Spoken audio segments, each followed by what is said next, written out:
Hello, everyone. I'm Nadine Kipphardt from GEA, and I'm part of the communication working group for ASACOM.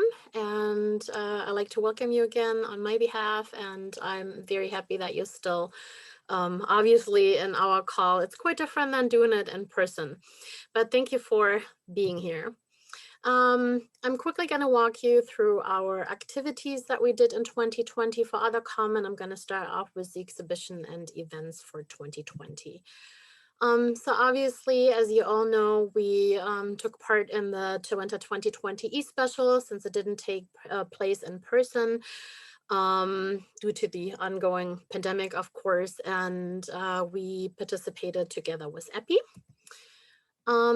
We had our e-symposium at the Taventa in 2020, and as you can see on this slide, we had a very, very good turnout of participants in our symposium all across our sessions that we did, and it was a overall very, very good and successful symposium for us.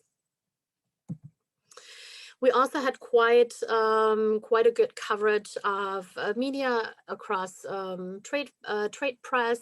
This is an example of yarn, and we got really, really good press for ASACOM. As far as other activities goes, here you can see our new followers that we gained on our LinkedIn channel. So basically, you can see whenever like the announcements go out, as you can see here in January, that the General Assembly went live or went virtual. It had a huge impact on our new followers. So it's quite a good activity whenever we do announce something. Same here for profile visitors. You can kind of see the peaks whenever we do announcements or have press releases or the each event, or again, see the peak when we actually announce that we are going virtual for the symposium. Again, same here with our new followers on our LinkedIn profile. You see always the peaks whenever we do announce something new.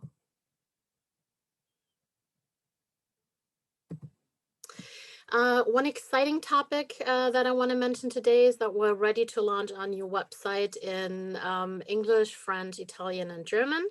It's going to happen next week, so at the beginning of February, and we're very excited about it, simply because it's going to be a big step forward for ASACOM as well, since we have a couple changes on the website, especially when it comes to our condensing unit certification. You now have the list that can be filtered in like several ways, and I'm going to show you that in just a second. It's also a printable option that you have, and it can also be exported in Excel for an easy use for yourself. So it's very easy. And if you look on this slide, so basically you have a ton of like filter options. You can, for example, search by refrigerant to look for a manufacturer that, you know, offers what you're looking for, or you can search by setting your filter to the preferred manufacturer already, as well as many, you know, other options that go along with it. We're also happy to announce that we're really working on broaden our network. We already have new correspondents in the UK and Italy, and are working on covering more of the European market as well, with the support of our new communication support. I also want to bring your attention to the collective paper here. So basically, it's a paper that will support small contractors on how to deal with like the new refrigerants and safety measures, and it will be available for download in German and English on our new ASACOM website shortly.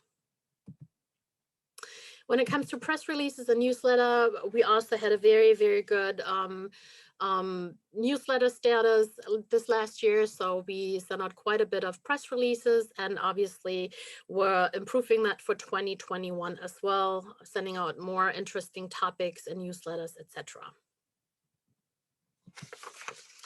When it comes to media coverage, we also had a very, very good coverage in various trade magazines and on various websites. So ASACOM has been really a top talk on throughout the trade magazines. So it's been a really good coverage, which we're very happy about. This also gives you like a small overview of the media coverage that we've received in 2020, and the list is going to be updated shortly as well, since there are a couple ones missing. I quickly want to show you our visitation trend. So this is just like a quick overview of the visitation trends on our websites. As you can see, it's pretty similar to our LinkedIn profiles. You can basically see the peaks at times when we do announcements or are very active, send out newsletters, or have like the Chilventa e-symposium or the General Assembly now. There's always like high peaks on throughout those occasions. The overall behavior of the visitors have not changed at all. So it's pretty much the same range that we always had, but we do hope to improve that a little bit with our new website that we're launching next week, and we do expect like another high peak after the convention. Here's just a brief overview of the statistics, where our visitors come from. So half of the visitors are from Germany, from the United States, half from Germany, Netherlands, and the rest of the world. So it's always like a very, very good overview. And I'm sorry, so half is from Europe and the rest is from the United States, Asia, and other markets. So I'm sorry. Then I like to announce that we do have a new communication a consultant, which is Jens Fuderhaus. He joined us last week, and he's been a great asset to the ASACOM communication team, and is also doing the very hard work in the background today, hosting this event. So thank you to Jens at this situation here as well. Then we do have a new member that I would like to welcome. It's the ÖKKV. So they will help us actually to support small and medium-sized contractors. So welcome to ASACOM. We're very happy to have you. And at this point, I also would like to thank all of our members for your incredibly hard work and support in 2020. You've all done a very great job, and thanks to all the working groups as well. I also want to give you a quick outlook to 2021 for the European events. So most of them, as you're quite aware, are going virtual due to the fact that we still have an ongoing pandemic, and there is like no chance that we can actually participate at virtual events right now. So obviously the ISH is going virtual, CIFA, refrigeration. Then we also have one in-person event that will take place in June, or it's supposed to be taken place in June, so hopefully that will happen. It's indoor air, but I'll talk about it in just a second. And obviously, we've been, able to host a successful ASACOM event today. So look out for more events that we're going to do in a virtual way throughout the year of 2021. As we've proven today, we can do it virtually as well, and there's more to come. So I just mentioned the indoor air. It's going to be a special edition trade fair for the ventilation technology. It's supposed to be taking place in Frankfurt, Germany, between June 8th and 10th, with 100 exhibitors. So as of right now, this event is planned to be a virtual, in person as a physical event, and obviously ASACOM will be participating. So hopefully keep our fingers crossed that it will be taking place as planned.